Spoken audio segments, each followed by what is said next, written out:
Welcome in, everybody, to another episode of ZB's Horsepower Talk. As always, I'm ZB, Zach Brown, and joining with me, as always, is former 410 Sprint Car crew chief and mechanic, my dad, Jeff Brown. Dad, a lot to go over from Texas this past weekend. We'll touch on NHRA next week. As we're recording this right now, NHRA is currently finished up their four-wide at Las Vegas. And touch on the Outlaw races, a couple of the high-limit races that we had. Newsflash, picks are not working out for you and I this weekend. No. And Mom's is for the Cup race. And we will give our picks for coming up at Talladega, and it's a crapshoot. So exciting to talk about this one, probably one of my favorite racetracks coming up this coming week. So let's talk about NASCAR at Texas. The Cup Series, as we're recording, just finished up there on that mile-and-a-half track. I got to say, it was more of an interesting race than I expected. Yeah. The track was hot and slick. Tires were wearing out. Drivers were sliding and spinning out. 12 cautions, 12 cautions, and ended in an overtime finish. Absolute crazy race at Texas. Chase Elliott prevails. Mom's pick, of course. So why wouldn't it? Good for Chase Elliott. He's been struggling, but he was running the shit out of that thing, and he balls in there a couple times and made it stick, and he deserved to win. Kyle Larson, fast car early.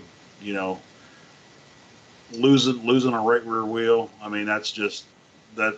There's just no excuse for that anymore. I don't know what happened or why, but it's crazy that it actually lasted as long as it did out there, because it went like 10, 15 laps and then finally fell off under that caution. Yeah. And I mean, there's going to be suspensions. Look how stiff those cars are. He loses the right rear wheel. The right side does not touch the ground at all. Yeah. I mean, it's just he drove it back into the pits with no right rear wheel. That's how stiff. Unfortunately, suspensions are going to happen, and if you're going to have any mistakes like that, though, this is the time to have it. But does it really even matter? I mean, Cliff's going to do the whole car. He's going to have everything every way, and Hendrick's probably got a guy or two that could jump right in and. I mean, I'm sure they Talladega, know. So it's probably, I don't know who they all suspend. I think the car chief ends up filling in for Chad Canals might fill in for freaking Cliff Daniels at this point. You never know. They got plenty of people. Pretty deep for that. Yeah, they ain't worried about that. But I think it's a 2 to 4 race suspension or something like that. And Larson got back on the lead lap. The car just wasn't good in traffic. And when you get back there with some of the smackaronis, you get it caught up in wrecks too, which he did. He got hit from behind. He just had the worst possible luck. He had one of the fastest cars of the day and the car to beat. And that was killer right there. Chase Elliott takes advantage of all these cautions that happened. But he was good all day. Yeah, but the way pit strategy worked out, though, he was able to take advantage of it. A lot of people did, and a big shout out to Brad Keselowski getting a top 5, getting some momentum back after struggling. Yeah, after struggling for a little bit, and it was more interesting than I expected. Took forever. It was a long race for a 400-mile race at Texas. I think overall the restarts were really good. In the beginning, I thought it was going to be a typical Texas race and thought it was just going to be an ass kicking the whole time, but it ended up getting pretty interesting. So I guess our little soapbox from last week, we can kind of be like, well, I mean, Texas was all right. I think it was good. It's good when it's hot and slick like that. That makes the track and racing a lot better. I was going to say, hey, NASCAR, cautions make the race much more interesting. These guys are so good that they don't crash a whole lot. I mean, they did today. But you need to have tire fall off. You need to make the cars, for whatever reason, the track is making the cars hard to drive. You need to make them hard to drive. Mistakes need to happen, because cars, they don't blow engines anymore. And you get a good track, these guys generally really don't crash. So I mean, you got to make it to where they're overdriving these cars to make passes, and that's when mistakes happen. And the race is actually better that way.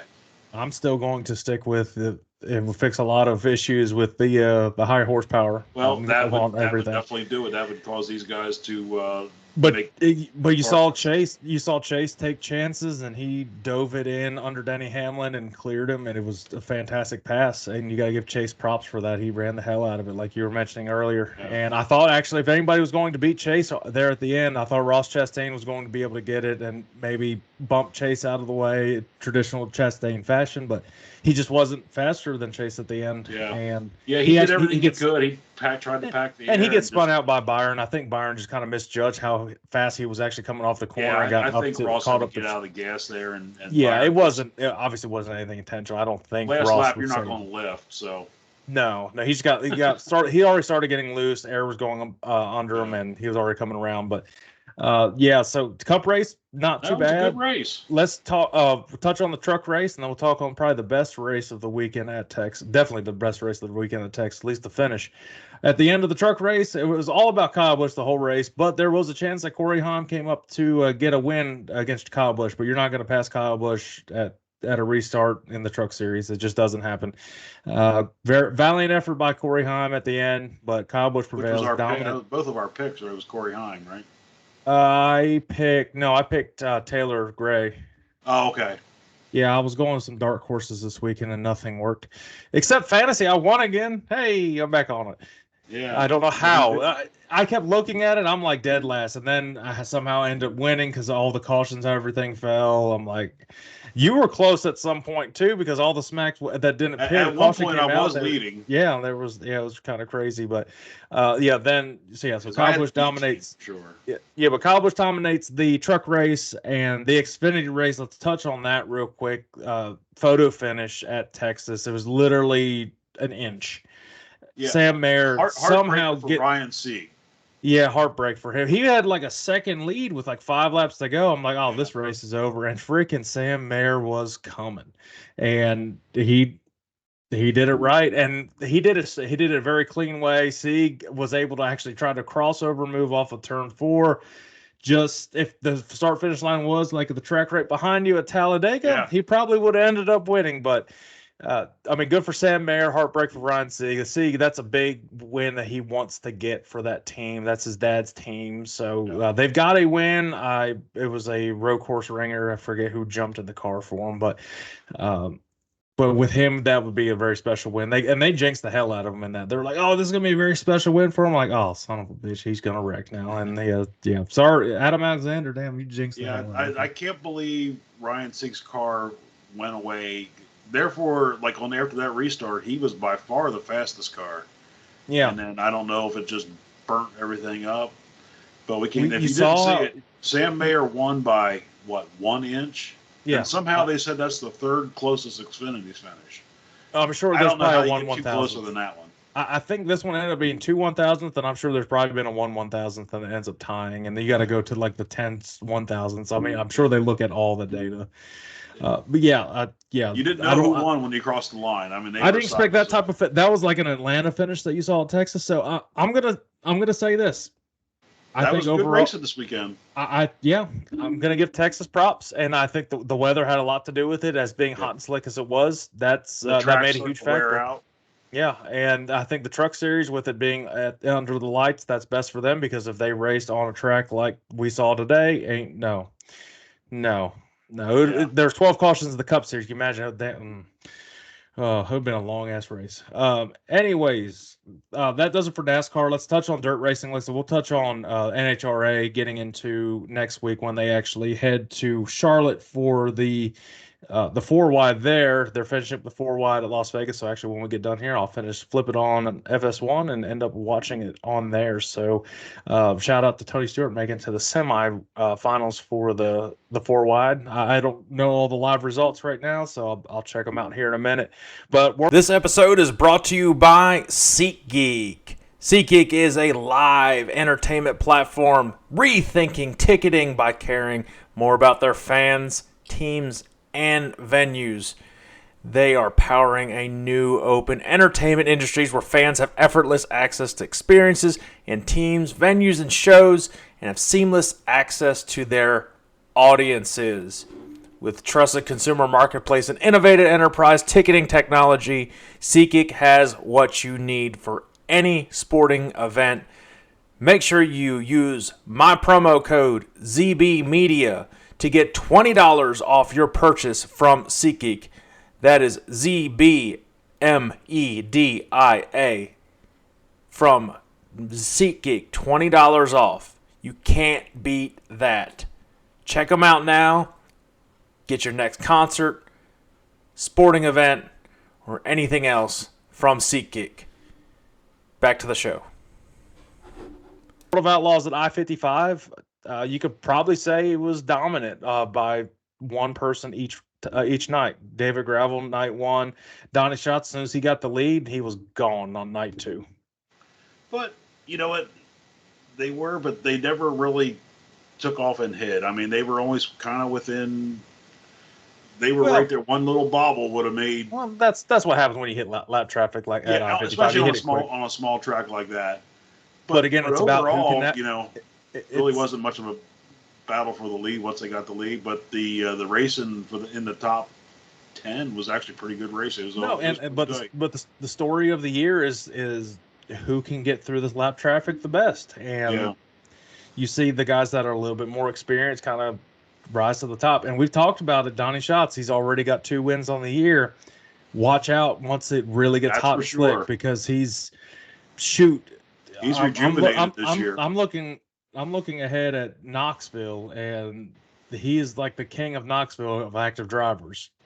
And the way he's running, it's setting up for he might win the Knoxville Nationals this year. That's just this far ahead, but that's kind of my early favorite for that. He looks like Donnie Schatz from several years ago. I mean, the car's fast. He's driving well. Well, I saw an interview, and he was basically pissed off the way last year finished, and he had to sit down with Tony, and they're like, "This is not how we're meeting expectations." And so they're on a revenge tour this year. So good for him, and David Gravel gets another win. So I think those two are now the championship favorites for sure. Yeah, I would think so. I thought it was probably going to be a runaway for Gravel, but yeah, you can't count out Schatz this year, especially this year. So it's going to be interesting. And Gravel's probably like, son of a bitch, we're going to have a battle again. Get rid of Sweet. Now I got to battle Schatz. Well, let's talk about the 2 races coming up this weekend for the World of Outlaws, Friday and Saturday. Paducah, is that how you pronounce it? Paducah. Paducah. Friday night. I think this is the first time the Outlaws have been here, and again, since this is 2012. Okay, so first time in over a decade that they've been here. I saw they've raced some all-star races here before. Saw some clips of that. Looks like Eldora-esque track. It's it's not as big as Eldora. It's a 3/8 mile oval. The dirt looks similar to like Ohio dirt, for what I remember. It was a little hard trying to find video on that. Maybe I didn't search for All Stars, but I was looking for Outlaws, so I didn't quite see what was going on. But it's been 12 years since they've raced there, so this is going to kind of be, cars are a lot different now than they were 12 years ago, making a lot more horsepower. We got different tires. The weight class is probably different, so this is going to be a little interesting. So they're going to have to dust off some similar track notes and get a good baseline, and I think this is where experience is going to prevail again on this weekend. We always say that, but I mean, these guys are so freaking good anymore. Yeah, they're all there's 10 guys, at least. Where is this track? It's in Paducah, Kentucky. Yeah, I don't know where that is. I don't know where the hell it is, but it's in Paducah, Kentucky. It's in the Kentucky version of Kentucky. So I saw some stuff on there. I think it'll it's bigger than the second track they're going to, for sure. It looks like it's wide turns. It looks like it's wide turns, so hopefully there's a couple grooves, a couple different racing grooves. Might not hit lap traffic like you see some of these bull rings, so it'll be interesting for sure what they can do here. Let's get into it. Let's get our picks for Paducah on Friday night. Who you got? This guy's fast. We were just talking about him, and I think experience is going to be a big deal. So it looks like the track's probably going to select. Oh, I got Donnie Schatz first night. First night, I've got Toyota driver Buddy Kofoid. Okay, yeah, he's another one that's been. He and the North Pole Nightmare had some run-ins this past weekend. Yeah. Bill Balog has. I don't know if they have the most improved driver in the World Outlaws, but I think right now he probably gets it. He's been. Well, I don't know. Well, yeah, I mean, but he wasn't full time in World of Outlaws, so he can't really be. I think that's just gonna be most. No, I think most impressive and most underrated that I've seen. Yeah, I did not expect him to really kind of go out there and show out every week, because usually if you hear him on this, you would expect him he's bring out one of the cautions on the highlights. So speaking of cautions, the crazy thing was, unless I'm mistaken, night 2 at I-55 there wasn't a caution. Oh, that I didn't. The highlights didn't I say. watched the replay, so The highlights, the replay didn't have any yeah, I don't think cautions there when they was. split, so that was actually really surprising. So I mean that must have been a fast race too, and just done like that. All right, so heading Saturday night to Tri-State Speedway. Yeah, in Hobstadt, Indiana. So we have Paducah and Hobstadt. Sounds like a metropolises. Yeah, so this is a neat little track. It's quarter mile, high banked, tight corners. It's that dark, the dark clay, Oh, which I think makes a great racing surface. It's generally smooth. It's multiple grooves. You're going, it's another one of those like quarter mile bull rings. You're going to be in lap traffic in about 4 laps. Flat. What's that? Flat. It looks flat. It says it's high. It's high banked. Is it high banked? Yeah. Oh well then. Oh no, I'm thinking. Nope, sorry. I'm thinking of the high limit track we're about to talk about. Yep. Continue. Oh. Okay. Yeah. Yeah, I think it'll be a great. But I like that dark dirt. I think that and builds. It gets a small cushion, but not a huge cushion like red clay can do. So I think it's one of those. If you can get on the bottom, you can be fast. If not, you can haul around the outside and be quick. But I think to win, you got to be good on both. And with those, it's crazy. You don't really see a lot of dust come up out of those either. For sure, it holds the moisture very well. Which is good because I feel like if you got that, it would just be black when you take a shower. Just bleh. It'd be gross.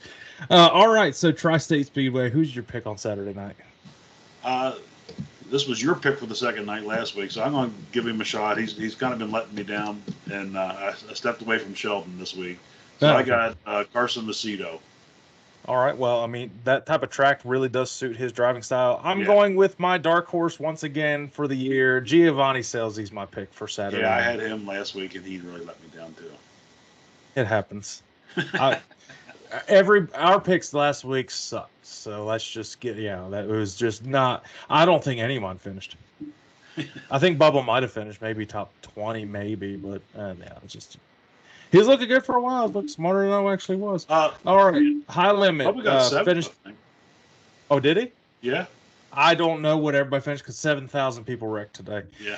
All right, high limit. Finishing off our dirt racing segment. They're racing again tonight as we're recording this. We got busy week this week for us, so that's why we're recording a little bit earlier than normal. So Southern Oklahoma is the first race. I'm going to guess this is in Southern Oklahoma. Yeah, it's in Ardmore, Oklahoma. It according to their website, it's a 3/8 mile semi-banked D-shaped oval. I don't see it shaped being a D whatsoever, so I don't know. It looks just like a regular oval to me. But it looks super slick. I was watching, I think they were 305s. They looked like they were just skating on ice around that track. So I think if someone can hook on the bottom and stay down there, I think they can drive away. It's going to be tough to beat. I don't think there's enough on the outside. If one person can come off the bottom, you're not going to pass them on the outside. It's just going to be too slick. I think and you're going to see some people try though. Yeah. I think all three of these tracks they've had a while ago. They've had the All-Stars race there, so I think these are tracks that they left in the All-Star circuit. So it's nice to have these tracks that were on the All-Star schedule last year and the traditional years behind that they're bringing them back to it, so that they're able to get that revenue. That's good to see. It's good to see Larson and Sweet make that choice to do that. So, all right, well, Southern Oklahoma, who's your pick for that first race this week at High Limit? Well, if it's going to be slick like what I was watching, this guy is good on the slick. I got Jacob Allen. Oh, wow. I've got one that he's good literally any track it goes to. I think he actually was very competitive in the All-Star race that I was looking at. And, I mean, he's competitive in any race he races at. But I'm going with Sunshine, Tyler Courtney. Yeah, he was running good last week. I had him picked. I thought maybe I had a shot there on that one. We were wrong about the Larson pick. Oh, yeah. The Salina High Banks. This is probably a high bank track. That's what, when you got it in your name. So this is a bigger track. This is a 3/8 mile high banked ovals. This is going to be maybe small Eldora. It's got 22 degrees of banking, which I know you just watched the Cup race. They got 24 or whatever these tracks. 22 That's a lot for dirt. 22 on dirt's a lot. They claim it to be the fastest track in Oklahoma. So this is going to be one where it just, the higher the speed, I think on this one, I'm going to say we're going to have a slightly worse race on this one. I think somebody's going to get out in front and I think somebody's take going to off hook on this one. I think somebody's going to hook up right at about that far from the freaking fence, and they're going to ride that the entire race. I just got that feeling it's this type of racetrack that I think the cushion's going to be good. Could very, very well happen, especially if it's like now the dirt's different in Oklahoma than it is at Eldora, so it could be a little different. But it kind of reminds you of that type of a track. Yeah. All right. Well, the high banks of Salina. Who do you got? I got Brad Sweet on this one. He ran really well last week. Yeah. He's gonna get one. Right. You know, he's gonna get one. He's gonna get a few. Yeah, he's gonna get a few. He's usually a little bit. He takes usually a few races traditionally in World of Outlaws too, and then once he starts getting them, he gets rolling. Yeah. I'm going with this guy. Not too many people run the high line better than him, and he'll run the hell out of it. He'll hit the wall, whap it a few times. Rico Abreu. So you got the big cat, I got the big guy. Yeah, that's right. And shout out to Anthony Macri getting a win at the high limit at Texas Motor Speedway. That was a big time win for him. Yeah, he was fast. That was a good battle between he and Sunshine. Yeah, and that's about it was like a clean, dirty type thing. And it wasn't dirty, but he was aggressive. It was aggressively clean. Oh yeah, I mean, you know what? It's a sprint car race. You don't have time to do it. You just got to go. It was really good. It was impressive. And for whatever reason, Anthony Macri just got it hooked up when he goes to these high limit events. So now next Tuesday, not this Tuesday when this is coming out, guys. This is next Tuesday's high stakes midweek pay thing that they called. I don't know what it's called. The Riverside International Speedway is what next Tuesday is going to be. This was scheduled earlier in the year. Yeah, and this one is a traditional all-star track that they go to and that they kept, and it actually puts on tons of racing events all year. Yeah, my notes say quarter mile, high banked, gumbo, dirt oval, whatever the hell that means. So it's a bull ring. Yeah, I don't know what the gumbo dirt is, but is it Louisiana? Exactly. I mean, it looks slick to me. I mean, it doesn't look like you think gumbo is probably going to be like a sticky. It looks like most of the cars try to run the bottom, and because for a quarter mile it's actually pretty wide, so that outside really gets way out there and up against the wall. So if you're going to run that, you're going to put your right rear on that wall. Well, this one could be another good one. High stakes races are always really, really fun to see. Who do you got for this one? Well, I'm using your philosophy that this guy runs the outside as well as we got the same anybody. And you know what? After seeing how good Macri's been running, he's not afraid to stick her on the outside. But I got Rico Abreu on this one. Oh, okay. Woo. We don't have the same pick. All right. I'm just going with the low-hanging fruit on this one. I think he'll bounce back in a big way. I got Kyle Larson. Okay. All right. So let's get into. We're back in Indy. Real quick though, on Flow, I watched the Port Royal race Saturday night. Oh, hell of a race, yeah. Man, it was a great. I don't know where Devin Borden started, but it was 12th to 16th. And he had that thing up against the wall, just running the shit out of that thing, and came out. And lap cars were being dicks. I don't think the outcome would have changed any, but sometimes they were really screwing up Dietrich, and the next lap they'd screw up Borden. I mean, they were just all over the freaking place. But I mean, that was probably the best race of the weekend. That was a hell of a race. Between that and the Xfinity photo finish, basically last second. Yeah. But yeah, last lap pass for the win, so he got the hard charger award and the win. So yeah, I did see that. I think that's 2 weeks in a row at Port, the hard charger and the winner were the same thing because Double D got it at I think it was Port. Yeah, I believe it was Port he won. It was last week or the week before. I can't remember because they have tons of rain dates that have happened up there. But that does it for the dirt racing segment this week. And let's get into back to asphalt. IndyCar is back off the streets of Long Beach. And this is a lot of drivers love this one. This is actually a really big marquee event in IndyCar racing these days. Which any race on the schedule, there's not that many. So you're going to, a lot of these they mean a lot. Yeah, this one seems to have a lot of prestige. I'm just not a real big fan of street courses. The Indy cars are not bad, but it's it's a 1.968 11 turn temporary street circuit.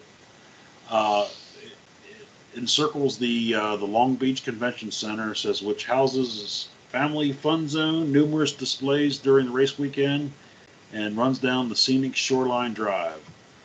Offers numerous overtaking opportunities, include turn 1, getting to hairpin turn just before the front stretch is critical. So that's right from their website about the thing. The race comes on Sunday at 3 p.m. Eastern, and it's on USA and Peacock. I include that because that race, Indy cars, you just don't remember there. At least we don't remember they're on or what channel it's on. So you got to follow their social media, at least their Facebook page. The Facebook page got a lot better than damn NHRA and stuff. But it should be a very scenic race. These street courses. Oh, it's a beautiful area. If anything, these street courses are really, really just awesome shots that you see. I would expect probably one dominant person. You usually do at the street courses. If you start top 4, that's anybody behind that, you're likely not going to get it. Not likely. You're going to see some pit strategy, see how they, which tires you want to use, when, and you can't pit too early, can't pit too late. So that kind of has a factor. Unless you have a 25-second lead, then it doesn't really matter what you do.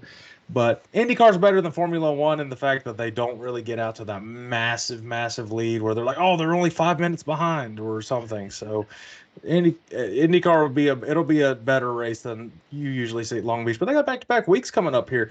So we'll finish off IndyCar in a second. But let's give our picks for Long Beach. So go ahead with yours. I took the low-hanging fruit on this one. You dominated that thing out in California last time around. I got Alex Palou. Yeah, we got the same damn one. Just as dominant as I saw. But he has not won this race in the last 5 years. I was looking for previous winners.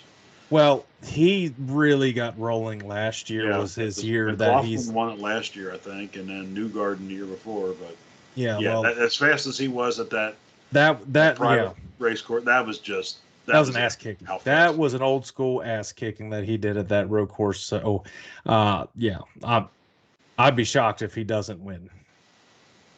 Now he won't. We both picked him, so he's screwed. Yeah, he's gonna have a tire fall off like certain drivers we root for. Real quick, sticking on IndyCar, big shout out to Kyle Larson. He didn't have a tire fall off in this test. He actually was the second fastest around the Indianapolis Motor Speedway for Indy 500 practice. The fastest by a lot, though, was Joseph Newgarden, the defending 500 winner.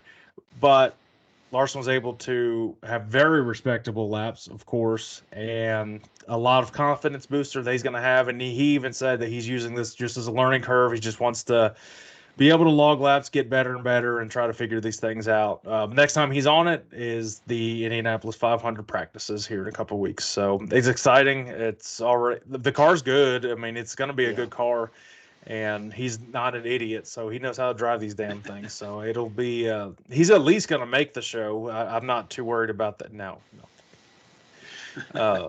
Something's going to end up happening. He definitely had to learn how the car handles.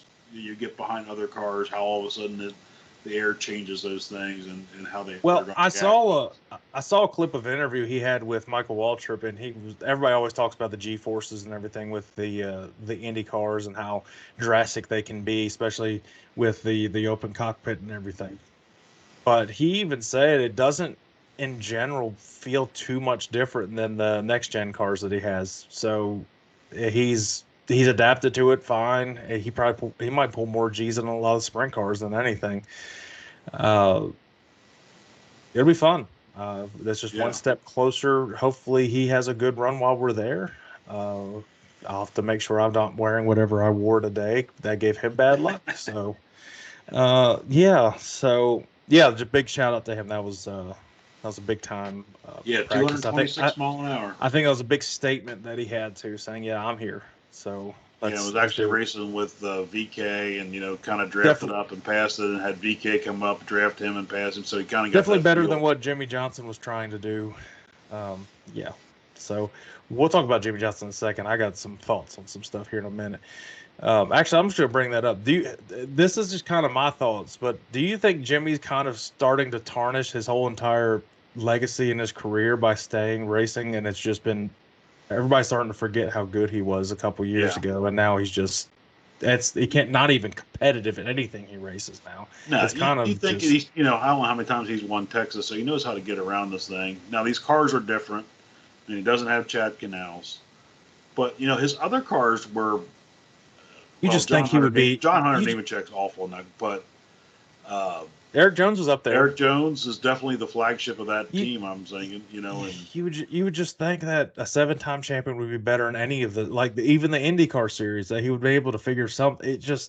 I feel like he might be slightly tarnishing his Hall of Fame career that he had with a 7-time just championship. give it up and be the owner of the team, and Every driver ends up losing it at some point. Just stop doing it, and you're just making it look worse. Yeah, I mean he's not that old. He's I don't know how old he is, 40 couple, but I think he's about the same age as Harvick at like 48 or something. Yeah, it just sometimes it just doesn't click But anymore. I did see that I kind of understand where his point of view is, that he's trying to hop in this himself. That way he can help get that team whatever they need to improve. Hasn't worked yet, but in practice, Kyle Busch did the same thing, lost it. So you can't argue that Kyle that car Busch sucks. Great. That car is terrible. Yeah. That car is freaking terrible. I feel bad for Kyle Busch. That car is just awful. He clearly hasn't lost it because he just whipped everybody's ass in the truck series. So, all right, let's get off that soapbox. I just wanted to bring that up because I was just thinking about as the race is going on. I'm like, that's just, I don't know. NASCAR at Talladega, we're previewing it this week. We've been to it a couple times, and it's awesome. It's just, it's an awesome track. Big, it's freaking huge. It's a freaking enormous track. If you've never been to Talladega, people, I can't describe. It's huge. It's a massive freaking track. Yeah, it don't seem like it's compared to Daytona. It's 2.66. Daytona's 2.5. You go in the stands at Daytona, you can see the backstretch. You go in the stands at Talladega, you can't see shit in the back. You don't know what the hell's going on back there. You have to watch the TVs they have. But it is fun being there in person, I will say. Oh yeah, it's freaking cool. And where we had seats, start finish line, it's actually, you could see quite a lot. I mean, we saw everything besides just the backstretch. You could see getting in the middle of turns 3 and 4. You could see the entire 1 and 2. And last time we were there, Chase Elliott won. So, and he just won today as we're recording this. So. All right, as we always do, starting off our NASCAR previewing segment, here's our trivia question this week. Okay. This should be pretty easy for you, but who are the 3 original Alabama gang members? And Alabama gang is not like a gang like Thug Nation people. This is literally just this is what they called the racers back in the day. Bobby and Donnie Allison. Yep. And Neil Bonnet. Nope. Wow, was it Neil Bonnet? No. Huh. This guy actually still races, and he's really old. Red Farmer? Yeah. Okay. Red Farmer, Bobby and Donnie Allison. Fun trivia question. All right, power rankings for this week. We're not going to do our fantasy because it hasn't been released yet, what the matchups are and everything. So we'll give our pick like we usually do.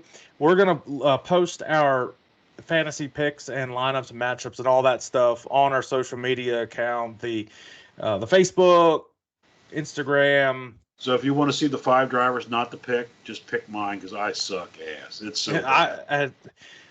I'm doing well in our. I don't know if I'm going to end up having. I think I'm going to have a slight lead now over her. She and I are having a hell of a battle for the final win. I'm already mathematically eliminated.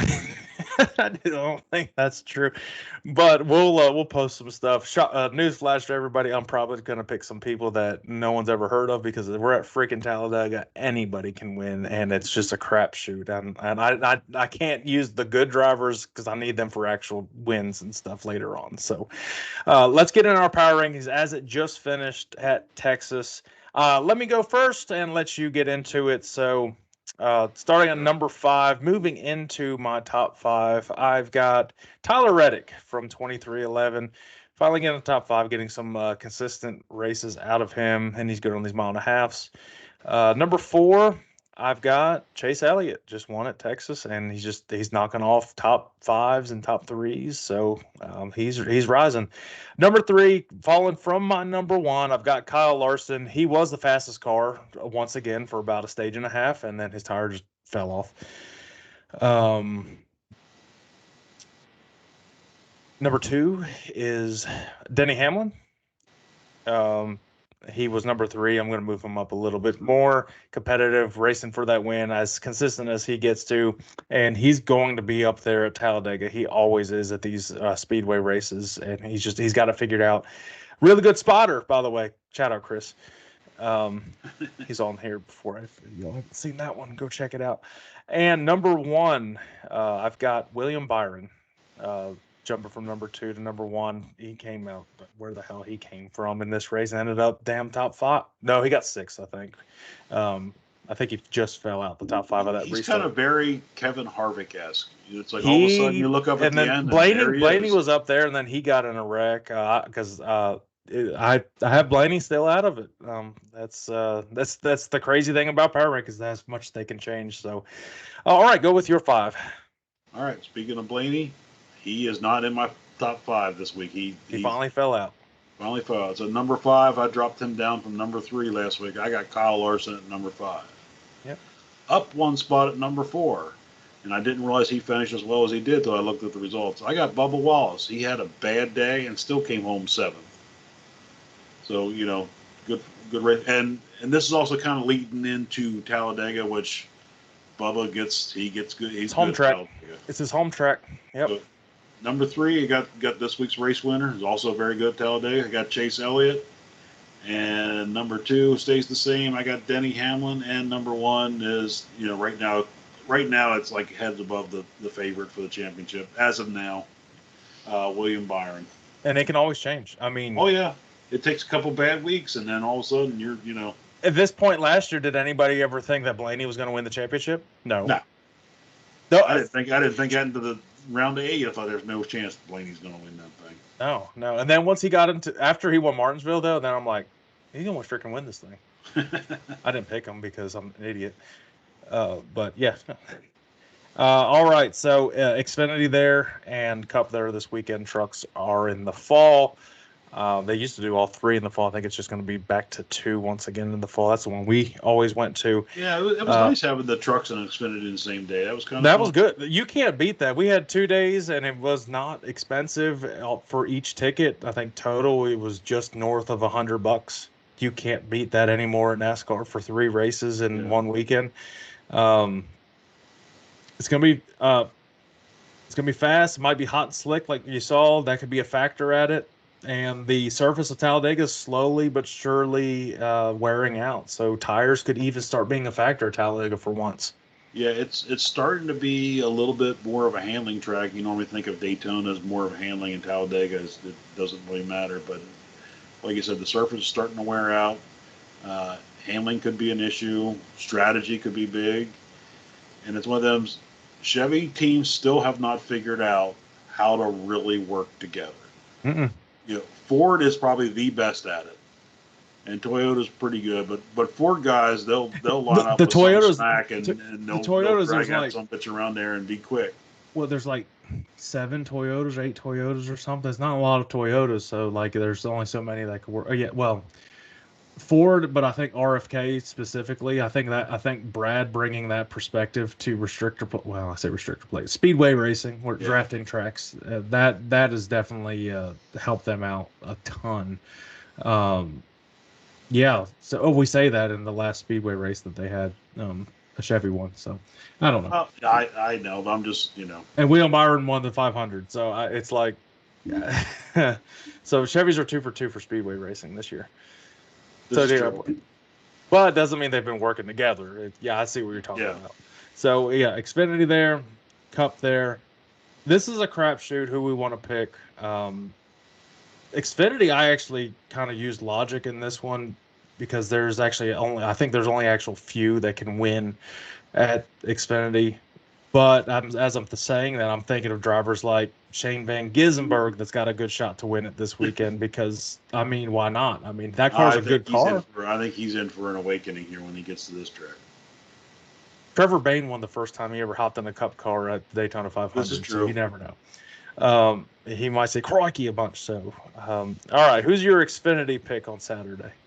Well, I was just talking about how good Fords are, so I kind of got a Ford theme going here. So probably the most, well, I don't know the most experience, but he's got Cup experience. I got Cole Custer in the Stewart Haas car. He's always seems to be right up front on these, I don't have a theme here because it's Talladega.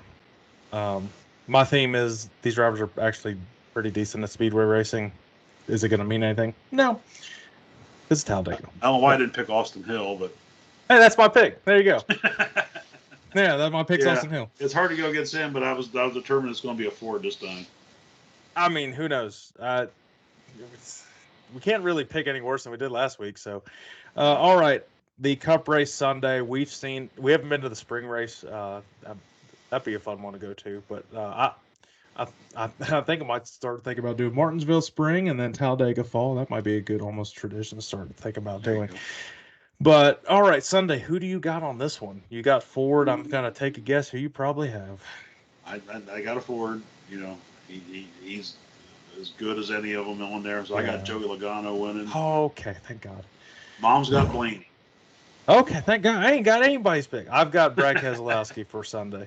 After that strong finish at Texas, I would like to see Brad win. I keep saying he is due for a win. He just is. He's the winningest active, speedway racer. So yeah, and I think definitely.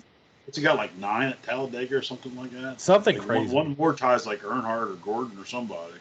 Yeah, he's up there. And Blaney, I think, is the next active at Talladega. Either he or Denny. I think it's him. I think it's Blaney. It seems Blaney wins like every other year at Talladega.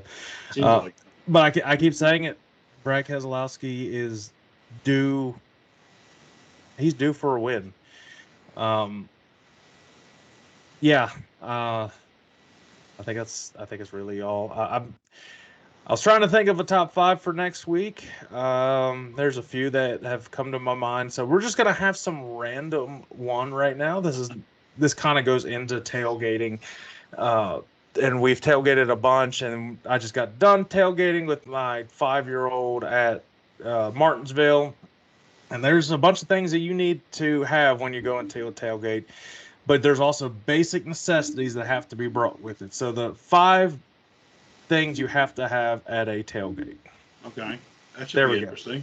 There we go. Some a little bit different, a little bit fun. And you guys let us know what your 5 that you need to have at a tailgate. Number 1, these aren't really going to be in order. These are just 5 that you have to have. So it's not really a ranking. It's more we just need to have these 5. And we're going to have identical lists. So... But what do you guys think? If you could narrow it down to 5, what do you need to have at a tailgate for these races? So I think we figured some information of what we had at Talladega the first year we went there. We had some wild shit on the grill, so that's. Well, we'll bring that up next week. We'll bring that up. We'll talk about all that stuff. Yeah. I'm sure that'll be some fun stories. So make sure you guys stay tuned. The Sammy Swindell episode is going to drop sooner than later. We will post it on our social media when that does. Make sure you follow anywhere you get your podcast, all social media platforms. Make sure you subscribe to the YouTube channel. Make sure you see what all of our special guests that we have. The most recent one right now as we're recording this is the National Sprint Car Hall of Fame director, Bob Baker. So check that one out. A lot of awesome information on that one. And until next week, we will see you guys then. Yep. Talladega, baby. Hell yeah, let's go.